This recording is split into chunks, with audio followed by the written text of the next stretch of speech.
तो महान लोगों, कैसे हैं आप सभी लोग? उम्मीद करता हूं आप सभी लोग स्वस्थ हैं, मस्त हैं, व्यस्त हैं, लगातार ऊर्जावान हैं और सफल बने रहने का प्रयास कर रहे होंगे। इसी कड़ी में मैं आशुतोष अस्थाना सबसे बेहतर गंभीर टॉपिक लेकर के आ गया हूं, दैट इज प्राइस एक्शन। लगातार मैं आप लोगों को बोलता आया हूं कि जब भी आप अपनी साइकोलॉजी को बिल्ड करिए ट्रेडिंग को, तो दो चीज को बहुत अपना परफेक्ट और दोस्त बना लीजिए, मतलब उसके साथ शादी ब्याह कर लीजिए। क्यों? क्योंकि price action is the most powerful tool. Price action के साथ वॉल्यूम ट्रेडिंग, वॉल्यूम इससे पहले हम लोग पढ़ चुके हैं, प्राइस एक्शन की सीरीज यहां से स्टार्ट होती है। जनरली लोग जो प्राइस एक्शन पढ़ाते हैं ना, सिर्फ कैंडल स्टिक्स पे प्राइस एक्शंस को पढ़ाते हैं, लेकिन प्राइस एक्शन ना एक बहुत बड़ी और विशाल दुनिया है। और अगर आपने प्राइस एक्शन पर कमांड कर लिया, प्राइस एक्शन को एकदम ब्लड में अपने तैरा लिया, तो मैं गारंटी से कहता हूं कि आप स्टॉक मार्केट में ना सबसे बेहतर फ्यूचर एंड ऑप्शन पे अपने आप को साइकोलॉजिकल और डेटा वाइज मजबूत पाएंगे। अब प्राइस एक्शन नाम की खिचड़ी है क्या, ये करती क्या है? तो सबसे पहले वीडियो स्टार्ट होने से पहले मैं आप लोग को बता देता हूं कि पूरे स्टॉक मार्केट में ना सिर्फ तीन चीजों का गेम है। बहुत केयरफुली सुनिएगा। क्यों? क्योंकि ये एक आपके लिए एकदम आई ओपनर की तरह काम करेगा, आपके एटीट्यूड को बिल्ड करेगा। सबसे पहले price action, the most important चीज। क्यों? पूरे स्टॉक मार्केट में सारी चीज मैनिपुलेट की जा सकती है, सारे डेटा को मैनिपुलेट किया जा सकता है, कुछ भी आपको दिखाया जा सकता है, कुछ भी आपको समझाया जा सकता है, कहीं पर भी फेक हो सकता है, लेकिन प्राइस एक्शन कभी भी गलत नहीं होता। प्राइस एक्शन को मैनिपुलेट नहीं किया जा सकता। स्टॉक मार्केट में क्लियरली दिखने वाली चीज सिर्फ और सिर्फ एक है, दैट इज प्राइस एक्शन। दूसरा है वॉल्यूम। आपको वॉल्यूम से रिलेटेड एकदम क्लियर शॉट होना पड़ेगा। प्राइस एक्शन के साथ वॉल्यूम का सपोर्ट देख करके ट्रेड में एकदम जबरदस्त मौका हाथ से आपको मिलता है। अब वहीं पर तीसरी चीज कह देते हैं, आप चाहे technical analysis, fundamentals, OI chart, दुनिया की जितनी भी चीजें पढ़ना है पढ़ लीजिए। 30% से 40% इट हेल्प टू यू। ये सिर्फ और सिर्फ आपको 30 से 40% ही हेल्प करती है। बाकी what about the other things, बाकी इसके अलावा क्या होती है? और कुछ भी नहीं होती। That is only your mindset, that is your psychology, that is your behaviour, that is your discipline, that is your personality, that is your attitude, that is your thinking and mental level, that is your risk management. मतलब overall आपको बताएं तो आप कितने सैद्धांतिक हैं और आप कितना मजबूती से अपने एक चीज पर प्रैक्टिस किए हुए हैं, ये बहुत इंपॉर्टेंट है। तो ये तीनों चीज हम लोग बहुत क्लियरली यहां से बहुत पावरफुल तरीके से बातचीत करेंगे, क्योंकि यहां पे प्राइस एक्शन की बात करेंगे, वॉल्यूम ट्रेडिंग की बात करेंगे और साइकोलॉजी बिल्डिंग पर काम करेंगे, जो क्योंकि बड़े बड़े डीआईआई, बड़े बड़े एफआईआई काम करते हैं उस आधार पर। और सिलेबस देखने के बाद ही ऐसे आपको अंदेशा हो जाएगा कि प्राइस एक्शन पर हम लोग आपके लिए क्या क्या कवर करने वाले हैं, कितना ये आपके लिए वर्थ है, ये आपको प्राइस एक्शन का क्या देखने को मिल जाएगा, सिलेबस देखने को मिल जाएगा। तो चलिए प्राइस एक्शन की जर्नी को स्टार्ट करते हैं कि प्राइस एक्शन में हम ये पूरे जर्नी में क्या क्या पढ़ेंगे। सबसे पहले पढ़ेंगे व्हाट इज प्राइस एक्शन। ये प्राइस एक्शन क्या होता है, प्राइस एक्शन कैसे कार्य करता है, प्राइस एक्शन के रिजेक्शन को हम कैसे समझते हैं, प्राइस एक्शन के सपोर्ट को हम कैसे समझते हैं, लाइक दैट मतलब basic introduction of price action. Second one is the basics of price action. ये कितने टर्म्स पर डिपेंडेंट होता है, जैसे कैंडलस्टिक्स हो गया, चार्ट पैटर्न, इस पे बातचीत करेंगे। That is the part of your basics of price action. And third one is that is your advance price action. Advance price action में भी हम लोग चर्चा करेंगे कि किस तरीके से प्राइस एक्शन एडवांस ब्लूप्रिंट पर काम करता है। तो यहां पर सबसे पहले प्राइस एक्शन क्या होता है, दूसरा बेसिक्स ऑफ प्राइस एक्शन क्या होता है, तीसरा एडवांस प्राइस एक्शन क्या होता है। तो इसमें सबसे पहली चीज हमने क्या उठा लिया, बेसिक्स ऑफ प्राइस एक्शन। पहला टॉपिक क्या उठाया, बेसिक्स ऑफ प्राइस एक्शन। तो बेसिक्स ऑफ प्राइस एक्शन में आपको क्या देखने को मिल रहा है, कैंडलस्टिक। आप देखते हैं ना कि मार्केट में आपको कैंडल्स देखने को मिलती है, लाइंस देखने को मिलता है, बार देखने को मिलता है, लेकिन जो सबसे पावरफुल होता है वो कैंडलस्टिक्स होती है। तो कैंडलस्टिक्स की परफॉर्मेंस को हम प्राइस एक्शन के बेसिक्स में पढ़ा करते हैं। फिर दूसरे नंबर पे चार्ट पैटर्न पढ़ना, कि उस पूरे सिस्टम पे ना चार्ट आपको क्या बता रहा है, इसको हम लोग पढ़ते हैं बेसिक्स प्राइस एक्शन में। दूसरा पार्ट आपके लिए सबसे इंपॉर्टेंट होता है चार्ट। Is it fine? तीसरे नंबर पे आता है रेजिस्टेंस एंड सपोर्ट खींचना। देखो रेजिस्टेंस एंड सपोर्ट बहुत इंपॉर्टेंट पॉइंट है,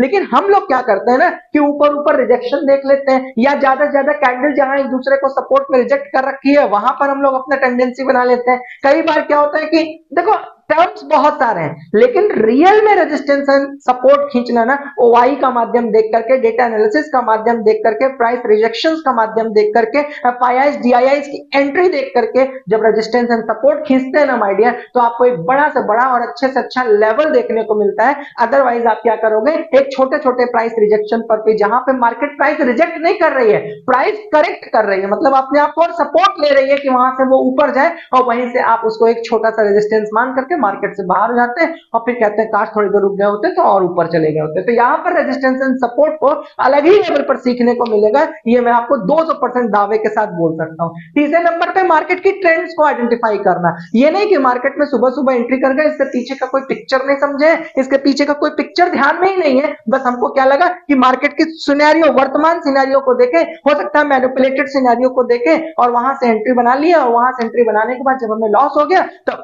ट्रेंड्स को समझना पड़ता है। उसके लिए आपको पीछे का डेटा क्या कह रहा है, आपको डेटा एनालिसिस, ओपन इंटरेस्ट क्या कह रहा है, मार्केट की ट्रेंड्स को कैसे आइडेंटिफाई किया जाता है कि मार्केट अप ट्रेंड रहेगा, डाउन ट्रेंड रहेगा, साइडवेज रहेगा, कुछ नहीं करेगा, उसके बारे में पूरी बातचीत मार्केट ट्रेंड्स पर होती है, जिसको लेकर के आप लोगों को मार्केट ट्रेंड का सिनेरियो भी ड्रॉ करना आना चाहिए। नेक्स्ट है सप्लाई ऑन डिमांड। इसका मतलब आपने ना जनरल इकोनॉमिक्स में पढ़ा है या आप जनरल ट्रेड्स में समझते हैं, सीखते हैं। बिजनेस का बेसिक फंडा कहता है कि भैया कोई भी बिजनेस का एक आधार होता है, that is supply and demand.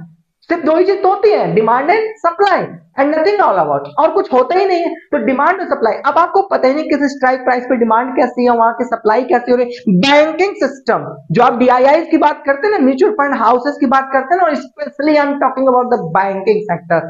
Banking sector में टोटल चीज तो बनाता है, लेकिन फोकस करता है डिमांड एंड सप्लाई एरिया पर। तो अगर आपको पता ही चल गया कि किस स्ट्राइक प्राइस पर डिमांड और सप्लाई का क्या एरिया है, तो वहां पर एक अच्छा आप प्रॉफिट बना पाते हैं। That is a part of your basics of price action। फिर उसके बाद आपके पास आता है OI डेटा एनालिसिस, जो इससे पहले की सीरीज में OI चार्ट्स को हम लोगों ने बहुत अच्छे से पढ़ लिया है, लेकिन इसको हम ना OI को हर एक पैटर्न पर, जब हम कैंडल पढ़ेंगे, चार्ट पढ़ेंगे, सपोर्ट रेजिस्टेंस पढ़ेंगे, मार्केट ट्रेंड पढ़ेंगे, सप्लाई डिमांड पढ़ेंगे, तो हर एक जगह पर OI का अलग अलग रोल है, अलग अलग बिहेवियर, अलग अलग कैरेक्टर है। तो उसके आधार पर ये कैसे हर टर्म्स को सपोर्ट करता है, इसके बारे में भी हम लोग परिचर्चा करेंगे, और एकदम तूफानी अंदाज में करेंगे। आपको मजा ही आ जाएगा। प्राइस एक्शन की सीरीज में अल्टीमेट बनाकर देंगे, और सिलेबस से ही आपको पता चल जाएगा, ये बात की मेरी 100 to 100% गारंटी। तो फर्स्ट टॉपिक इज कि हम लोग जब देखे तो प्राइस एक्शन में, तो प्राइस एक्शन का बेसिक प्राइस एक्शन में पहला पार्ट देखे कैंडलस्टिक पैटर्न। तो अब कैंडलस्टिक पैटर्न के भी 3 यहां भाग हो जाते हैं। पहला फर्स्ट कैंडलस्टिक, मतलब वन कैंडलस्टिक पैटर्न, जहां पे सिर्फ सिंगल कैंडलस्टिक्स को समझना होता है कि अगर किसी भी चार्ट में सिंगल कैंडलस्टिक्स बन रही है तो इसका नेचर क्या है, इसका बिहेवियर क्या है, अब कंट्रोल किधर शिफ्ट होगा, ये वाली जो कैंडल बनी है ये क्या करना चाहती है, क्या कहती है मार्केट में ना। क्यों? क्योंकि एक एक करके कैंडल बनती है ना my dear. 1 candle, 2 candle, 3 candle में आप देखिए कि क्या होता है, एक एक करके कैंडल बनती है। तो एक कैंडल का बिहेवियर, कैरेक्टर पढ़ना फर्स्ट कैंडलस्टिक्स के अंदर आता है। फिर सेकंड कैंडलस्टिक, मतलब 2 कैंडलस्टिक एक साथ जुड़ करके क्या मार्केट में बिहेव करती है, फिर उसी के आधार पर पढ़ेंगे थर्ड कैंडलस्टिक्स, 3 कैंडल एक साथ मिलकर के क्या बिहेव करती है, और फिर उसके बाद एक एडवांस लेवल पर भी हम लोग बात करेंगे, और वो फिर चार्ट पैटर्न पर चला जाएगा। तो पहले फर्स्ट कैंडलस्टिक्स में आपको कौन कौन से नाम देखने को मिलेंगे, इसको समझ लेते हैं। फर्स्ट कैंडलस्टिक्स में आपको हैमर देखने को मिलेगा, inverted hammer, shooting hammer, doji के तीनों फॉर्म देखने को मिलेंगे कि लॉन्ग लेग डेजी क्या है, ग्रेविस्टोन डोजी क्या है। इस तरीके से आपको फिर हैंगिंग मैन दिखेगा, और ये तीनों मैंने आपको बता दिया कि ड्रैगन फ्लाई, ग्रेविस्टोन और लॉन्ग लेग डोजी। तो ये फर्स्ट कैंडलस्टिक्स का पैटर्न है जो कि सबसे मोस्ट इंपॉर्टेंट होता है। इसी के आधार पर दूसरा बनता है, और उसी दोनों को मिलाकर फिर तीसरा बनता है। तो पहली कैंडलस्टिक्स आपको बहुत बारीकी से पढ़ना पड़ेगा, जबकि ये बेसिक्स की बात हो रही है अभी, तो इसके आगे एडवांस का ब्लूप्रिंट पूरा बचा हुआ है। फिर हम सेकंड कैंडलस्टिक्स की ओर मूव करेंगे। सेकंड कैंडलस्टिक्स में हम पढ़ेंगे bullish kicker, bearish kicker, bullish engulfing, bearish engulfing, bullish हरामी, बियरिश हरामी। अच्छा, हरामी शब्द से मैं शब्दों के साथ माफी चाहता हूं, जो हमारा कल्चर है यूपी एंड बिहार का या ओवरऑल, तो यहाँ पे हम इस शब्द को ना एक गाली की तरह देखते हैं, लेकिन ये जापान शब्द से लिया गया हुआ है, जो कि हम आगे डिटेल में बहुत अच्छे से पढ़ेंगे। तो जापानीज शब्द है, तो इस जापानीज शब्द की वहां पे वैल्यू दूसरी है, वहां पे उस शब्द की ताकत दूसरी है, तो हमने वहां से लिया, इसलिए आप इस चीज को अन्यथा बिल्कुल ना लें। फिर आता है पियर्सिंग लाइन, फिर आता है डार्क क्लाउड, फिर आता है ट्विजर। टॉप बॉटम ना, टॉप ट्विजर टॉप भी आता है, ट्विजर बॉटम भी आता है, अलग कैंडलस्टिक। क्लियर हो गया ना। तो ये हम पूरा सिनेरियो किसमें पढ़ेंगे, सेकंड कैंडलस्टिक पैटर्न में। फिर आता है ट्रिपल कैंडलस्टिक, मतलब तीन कैंडलस्टिक्स का पैटर्न क्या कहता है। तो ट्रिपल में पढ़ेंगे morning star, evening star, bullish abandoned, bearish abandoned, three white soldier, three black crows, bullish three line strike के रूप में पढ़ेंगे, बियरिश थ्री लाइन स्ट्राइक के रूप में पढ़ेंगे, और थ्री इनसाइड अप के रूप में पढ़ेंगे। तो इतनी कैंडलस्टिक, ट्रिपल कैंडलस्टिक मतलब फर्स्ट सेकंड और थर्ड, इतनी कैंडलस्टिक्स का समावेश हम लोग कैंडलस्टिक पैटर्न में पढ़ेंगे। लेकिन एक बात याद रखना, मुद्दा यहां कैंडलस्टिक पढ़ने से नहीं है। अब आपको लगा कि सर कैंडलस्टिक्स तो हमने पूरा पढ़ लिया है और बिल्कुल चार्ट पे आइडेंटिफाई कर लेते हैं, तुरंत हमें पता चल जाता है कि ये कैंडलस्टिक क्या है। माय डियर, यहाँ कैंडलस्टिक अगर ढूंढने में आप लग जाएंगे तो आप, मैं नो डाउट आप महारत हासिल कर लेंगे, आप बेहतरीन जगह से बहुत सारी चीजों का ज्ञान हासिल कर लिए होंगे। लेकिन it is not all about the finding the candlestick, it is all about the psychology and behaviour to building of the candlestick. फिर मेरी बात को समझना, काम की बात कर दी हूं। क्या कह रहा हूं कि कैंडलस्टिक को पहचानने में महानता नहीं है, कैंडलस्टिक क्यों बनी, उसका बिहेवियर क्या है, उसके बनने के पीछे की साइकोलॉजी क्या है, उसको समझना सबसे इंपॉर्टेंट है। और सबसे ज्यादा काम हम उसी पे करेंगे, क्योंकि जैसे डीआईआईज करता है, जैसे एफआईआईज करता है, जैसे बैंकिंग करता है, जैसे म्यूचुअल फंड बड़े बड़े हाउसेस करते हैं, वैसे ही ट्रेड का एटीट्यूड हमको और आपको भी डेवलप करना है। हमें इनको अपना दोस्त बनाना है, हम इनके साथ लड़ करके नहीं जीत सकते, क्योंकि ये बड़े पैसे के साथ आते हैं, आप उसका दोस्त बन जाएंगे। फिर उसके बाद सेकंड में आता है, जब कैंडलस्टिक पढ़ लेते हैं तो फिर हम एंट्री करते हैं चार्ट पैटर्न की ओर। चार्ट पैटर्न्स, चार्ट पैटर्न्स क्या कहता है आपको, उसको ढूंढना शुरू करते हैं। तो पहले डबल टॉप चार्ट पैटर्न, फिर आता है डबल बॉटम चार्ट पैटर्न, फिर ट्रायंगल पैटर्न। ट्रायंगल पैटर्न बनाना सीखना होता है कि क्या ट्रायंगल पैटर्न बनने पर हमें किस तरीके से ट्रेड लेना चाहिए, और उसके बाद मार्केट की साइकोलॉजी क्या होती है, कैसे ब्रेकआउट्स मिलते हैं, कैसे ना, ये सारी चीजों को हमें सीखना होता है। हेड एंड शोल्डर पैटर्न देखना है, फिर राइजिंग एंड फॉलिंग पैटर्न देखना है, कप एंड हैंडल पैटर्न देखना है, रेक्टेंगल पैटर्न देखना है, fall and flag and pole pattern देखना है, जो कि रेक्टेंगल पैटर्न मेरा सबसे पावरफुल है। रेक्टेंगल बहुत इंपॉर्टेंट होता है, कप एंड हैंडल थोड़ा ठीक है, हेड एंड शोल्डर बहुत अच्छा है, triangle pattern is the most important. तो ओवरऑल इसमें से कौन कौन से इंपॉर्टेंट है वो भी देखेंगे। लेकिन मैंने फिर से कहा कि कितना भी आप चार्ट लगा लीजिए, चार्ट कैंडल के माध्यम से बनती है, और कैंडल और चार्ट दोनों की साइकोलॉजी को पीछे से पिक्चर के क्लियर करेंगे। ऐसा ना हो कि ब्रेकआउट्स ब्रेकफॉल्स में हम कहीं ना कहीं ट्रैप हो जाए, तो उसकी साइकोलॉजी को ध्यान में रखते हुए हम लोग ट्रेड सीखेंगे। यहाँ पे हमने बेसिक क्लासेस में दो चीजें समझ ली, एक कैंडलस्टिक समझ लिया, दूसरे नंबर पे चार्ट एंड पैटर्न समझ लिया। अब उसके बाद आता है मार्केट ट्रेंड को आइडेंटिफाई करना। ट्रेंड लाइन खींचने से मार्केट का ट्रेंड नहीं बनता, ट्रेंड लाइन खींचना तो वर्तमान स्थिति है, मार्केट के मोमेंटम को तय करना, मार्केट के ट्रेंड को पहले से ही प्रिडिक्ट कर लेना, ये मार्केट ट्रेंड होता है। जबकि इसका एकदम साइकोलॉजिकल, लॉजिकल और दुनिया का सबसे बड़ा सत्य यह है कि कोई ये नहीं बता सकता कि मार्केट का ट्रेंड किधर है, कोई ये नहीं है गंभीरता से समझ सकता कि मार्केट क्या कहने वाली है। क्यों? क्योंकि फ्यूचर में क्या होने वाला है दुनिया का कोई नहीं जान सकता, लेकिन अनुमान लगाया जा सकता है। तो यहां पर बात करेंगे प्रिडिक्शन ऑफ, कि मार्केट की मूवमेंट डेटा के अनुसार क्या प्रिडिक्ट हो सकती है। जैसे उदाहरण के तौर पे आपका बेटा बहुत अच्छा पढ़ रहा है, एक अच्छी प्रैक्टिस कर रहा है, अच्छा टेस्ट पेपर दे रहा है, अच्छा मॉक टेस्ट दे रहा है, तो एग्जाम निकालने की संभावनाएं आप प्रिडिक्ट कर सकते हैं। बात समझ में आ गया? तो मार्केट में आपको क्या देखना है, मार्केट की ट्रेंड। तो मार्केट की ट्रेंड क्या देखना है, finding the market trend, exactly market की ट्रेंड क्या है भैया। फिर देखना है मार्केट का डाउन ट्रेंड क्या है भैया, फिर मार्केट की अप ट्रेंड क्या है साहब, फिर मार्केट का साइडवेज क्या है, साइडवेज कंसोलिडेशन मार्केट कहलाती है, मतलब टाइट मार्केट एक फ्रेम में घूमना। तो ओवरऑल हम लोग क्या देखेंगे, मार्केट के ट्रेंड को आइडेंटिफाई कैसे किया जाता है। फिर रेजिस्टेंस एंड सपोर्ट लाइन खींचना तो अल्टीमेट लेवल पर सीखेंगे, क्योंकि मैंने आपको बता दिया कैंडल कैंडल कैंडल को जोड़ देने से रेजिस्टेंस एंड सपोर्ट नहीं बनेगा ना।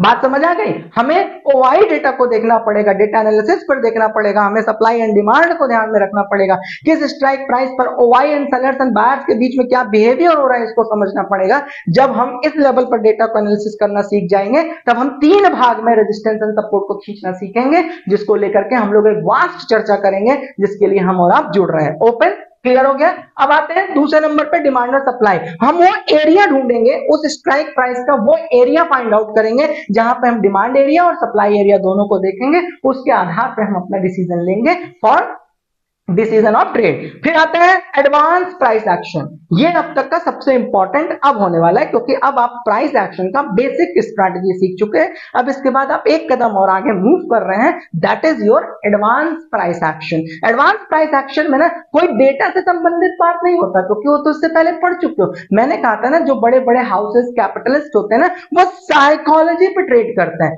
मार्केट की साइकोलॉजी। अब आपको लगेगा सर ये psychology trading, smart money concept क्या है? चलो यहाँ थोड़ा सा बात बता देते हैं। जैसे मान लो ये स्ट्राइक प्राइस है ना, इस स्ट्राइक प्राइस के पास आने के बाद मार्केट में एक अलग तरीके से आपको वोलेटिलिटी दिखेगी, एक अलग से कैंडल बनती हुई दिखाई देगी। हो सकता है मारू बोझू दिख जाए, स्प्रिंग दिख जाए, वो ऐसे ही आपको दिखाई देगा कि बस इसके बाद मार्केट उसी ट्रेंड को फॉलो कर रहा है, या ऐसे दिखेगा बस भैया इसको रिवर्सल मिल गया और इसके बाद मार्केट अपसाइड चली जाएगी।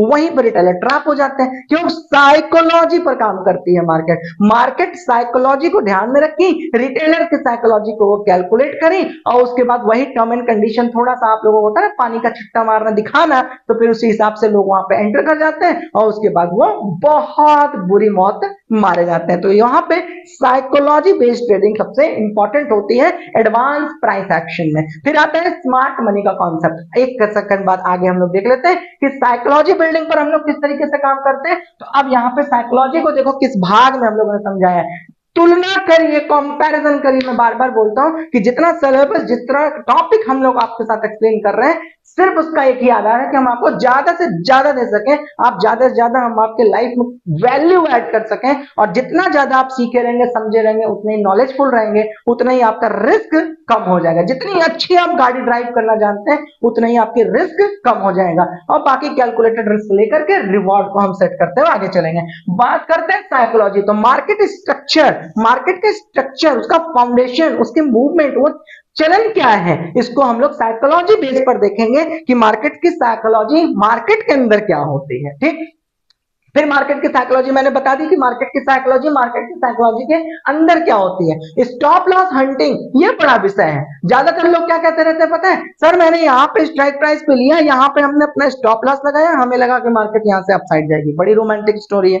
फिर वहां से आपको लगा कि मार्केट यहाँ तक आई और आपके स्टॉप लॉस को हंट करी, आपके स्टॉप लॉस को हिट करी, और मार्केट गई एक्चुअली वही जहां आपने प्रिडिक्ट किया था, लेकिन आपके स्टॉप लॉस को हिट करके आपको बाहर करके गई। ये बिल्कुल सत्य बात है। ये टॉप, या तो आपने बहुत नजदीक स्टॉप लॉस लगाया क्योंकि आपने रिस्क एंड रिवॉर्ड रेशियो पे कैलकुलेशन अच्छा किया है। हो सकता है कि आपने वॉल्यूम ट्रेड कर लिया, वॉल्यूम ध्यान में रखते हुए आपको लगा होगा प्राइस एक्शन इसके नीचे सब बिल्कुल नहीं काम करेगी, लेकिन आपके पास कम पैसा है ना माय डियर, आपके पास पैसे की वैल्यू कितनी है, कम है। उस स्ट्राइक प्राइस पे आपने देखा कि वहां पर ओआई कम है, तो हुआ क्या कि रिझाने के लिए, यहीं पे सुनिए साइकोलॉजी, रिझाने के लिए क्या हुआ कि एक ऐसी कैंडल बनी जिसने फटाक से नीचे आई और आपके स्टॉप लॉस को हिट करी और वहीं से वापस चली गई। इसको यहां कहते हैं स्टॉप लॉस हंटिंग। ये एक अलग विषय ही है। यहां पर जो ऑपरेटर्स बैठे हुए हैं ना, जो बैंक्स बैठी हुई ना, जो बहुत छोटे से मार्जिन में ना एकदम सेफ खेलना चाहती है, फिर से सुनना, छोटे से मार्जिन में सेफ खेलना चाहती है, तो वो स्टॉप लॉस हंटिंग साइकोलॉजी का काम करती है। उसका सिर्फ एक काम है, स्टॉप लॉस हंट कहां हो रहा है, स्टॉप लॉस को कहां से एकदम चुरा लिया जाए वो आपका पैसा, बस वहीं तक वो मार्केट को चलाने की नीयत रखते हैं। इसलिए आप स्टॉप लॉस हंटिंग का शिकार हो जाते हैं और इसकी वजह से आपके अंदर एक साइकोलॉजी बिल्ड हो जाती है। वो साइकोलॉजी क्या होती है कि यार मैं कितना दुर्भाग्यपूर्ण हूं, या देखो मेरी कमी कितनी है, या देखो मेरी किस्मत काम कैसे कर रही है। देखो आप कितनी साइकोलॉजी बिल्ड कर रहे हैं, क्या साइकोलॉजी बिल्ड कर रहे हैं। अजीब यार मेरे साथ होता है कि मैं जहां स्टॉप लॉस लगाता हूं वहीं से हिट करता हूं, फिर वापस वहीं से मार्केट चली जाती है। ये आपको साइकोलॉजिकल बीमार करता जा रहा है। और फिर जब आप स्टॉप लॉस लगाते हैं ना, तो हमेशा डर डर के, और एक समय रिटेलर के साथ सबसे ज्यादा गंभीर स्थिति इस साइकोलॉजी, देखो बार बार मैं कह रहा हूं ये साइकोलॉजी पढ़ रहे हो, बहुत ईमानदारी से पढ़ना पड़ेगा।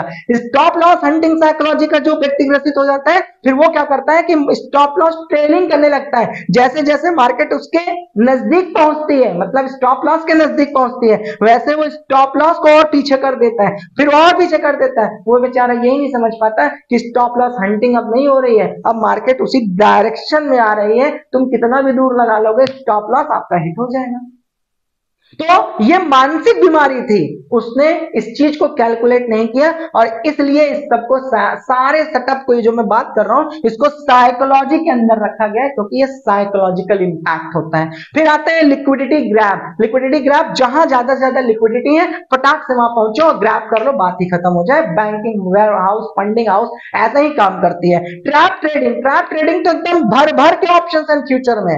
ट्रैप ट्रेडिंग ही बहुत बड़ा विषय है। ट्रैप ट्रेडिंग की साइकोलॉजी ही मार्केट में जो 10 में से 9 बेचारे लोग मारे जाते हैं, उसके पीछे का रीजन ही ट्रैप ट्रेडिंग है। ट्रैप ट्रेडिंग का मतलब जो डिसिप्लिन नहीं है, जो प्रिंसिपल नहीं है, जो एथिकल नहीं है, जो नॉलेजफुल नहीं है, जो रिस्क एंड रिवॉर्ड का रेशियो सेट नहीं किया, जो साइकोलॉजिकल मजबूत नहीं है, उसने कहा आओ जुए की तरह देख लेते हैं क्या होता है। उत्तर आया, आ गए हो तुम, पैसा रख करके जाओ, बेमौत मारे जाओ। रिजल्ट क्लियर हो गया। तो ये होता है ट्रैप ट्रेडिंग। हर एक स्ट्राइक प्राइस पे ट्रैप ट्रेडिंग आपको देखने को मिलेगा। जब हम कैंडलस्टिक्स पढ़ाएंगे ना, तो वहां पे ट्रैप ट्रेडिंग को एकदम जबरदस्त तरीके से आपको दिखाएंगे कि देखिए ट्रैप ट्रेडिंग कैसे होती है। Next one is mindset. ये मेरा सबसे पावरफुल वर्ड है। मैं माइंडसेट पर सबसे ज्यादा काम करता हूं क्योंकि देखो, वो सुने ना कि जैसी नीयत वैसी बरकत, जैसी सोच वैसी, आपने सब सुना हुआ है ना। ये सबसे इंपॉर्टेंट यहां पे होता है माइंडसेट। जैसा सोचोगे वैसा मिलेगा, जैसा कहोगे वही होगा। तो ये माइंडसेट का गेम है, एनर्जी का गेम है। जो लोग सीख गए, समझ गए, माइंड ब्लोइंग काम करते हैं। फिर आता है रिस्क मैनेजमेंट। देखो भैया, रिस्क मैनेजमेंट बड़ा इंपॉर्टेंट है। कुछ लोग ऐसे होते हैं तो वो अपना एक टोटल अमाउंट लेकर आए और उनको लगता है कि रिस्क लेने की क्या जरूरत है सर, ऐसा करते हैं टोटल लगा देते हैं ना। अब रिस्क मैनेजमेंट उनके जहन में है ही नहीं। अब आप सोचिए कि मार्केट है ना, कभी अप जाएगी, कभी डाउन जाएगी, कभी साइडवेज रहेगी, मतलब ओवरऑल आज की डेट में भी यही करेगी, कल की डेट में भी यही करेगी, आज से 5 साल बाद भी यही करेगी। लेकिन अगर आपने रिस्क मैनेजमेंट को समझा ही नहीं और अपना टोटल अमाउंट अगर आपने उसमें लगा दिया, तो आपको पता है कितना बड़े नुकसान में आप चले जाएंगे। क्या मार्केट आपको तो खाली कर देगी, दोबारा आने के लिए आपके पास कुछ रहेगा नहीं, फिर आप रिस्क ही किस बात का लोगे। तो आपने टोटल रिस्क पे काम कर लिया, तो कभी भी टोटल रिस्क पे ना जाए। रिस्क मैनेजमेंट एक बहुत गंभीर बीमारी है। अगर आप इसे जुए की तरह, अगर आप इसे लालच की तरह, अगर आप इसमें रातों रात अमीर बनने की तरह, इसमें अगर आपको लगता है एक साइड इनकम सस्टेनेबिलिटी की तरह अगर आप देखते हैं और रिस्क मैनेजमेंट को ध्यान में नहीं रख के काम कर रहे हैं, तो मैं आपको 200% बता रहा हूं कि अगर आपने लोन लिया, आपने कर्ज लिया, आपने फ्रेंड एंड फाइनेंस से फाइनेंस किया, आपने अपने कोई एसेट्स गिरवी करे, तो इसमें आपको कोई नहीं बचा सकता, क्योंकि यह साइकोलॉजी बिल्डिंग है। मैं आपको बार बार कह रहा हूं, साइकोलॉजी बिल्डिंग है। यहां रिस्क मैनेजमेंट से कोई लेना देना नहीं है, यहां साइकोलॉजी बिल्डिंग है। साइकोलॉजी बिल्डिंग आपके पास है ही है 10,000 रुपए और आपने वही 10,000 लगा दिया। अब आपके दिल की धड़कन साइकोलॉजिकल रूप से क्या कह रही है, हे भगवान 500 रुपए भी कम ना हो जाए, हे भगवान हमारा नुकसान ना हो जाए, हे भगवान किसी तरह बचाए रखना। और थोड़ा भी कैंडल की मूवमेंट आपके दिल की मूवमेंट को बढ़ा देता है, आपके सोच की टेंडेंसी को बढ़ा घटा देता है। आप में इतना तेजी से रैंडम डिसीजन फ्लक्चुएट होते हैं कि आप बेमौत मारे जाते हैं।